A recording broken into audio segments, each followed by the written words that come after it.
Don't tell me pagbibigyan mo si Lorena sa request niya. Ronnie, ina pa rin siya ni Leah. At nagwawala yung bata. Gusto niya makita yung nanay niya. But Wilfred, ganun talaga yung mga bata. Nagtatantrums. And do you really think mapaprocess ni Leah sa isip niya kapag nakita niya yung nanay niya sa kulungan? Ronnie, alam kong hindi.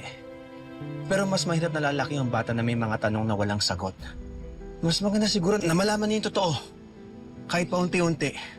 Ako nang bahala magpaliwanag sa kanya. Sa paraan na maintindihan niya. Well, please don't take this negatively. Pero wag mo sanang kalimutan that the main reason why they're leaving the country is for Leah to move on from all of this. Tsaka sige nga kung paano? Para pag pumunta si Leah doon, magkakaroon na naman si Lorena ng chance to woo her? Well, for sure, iti-take advantage na yung opportunity na yun para i-brainwash si Leah. And worse, baka kung ano pang sabihin niya to turn your daughter against you.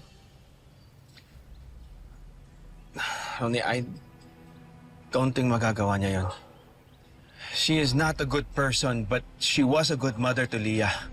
If she really is a good mother, then she should know that Leah is too young and too fragile to see her mother behind bars. Lalo na hindi pa nare-resolve.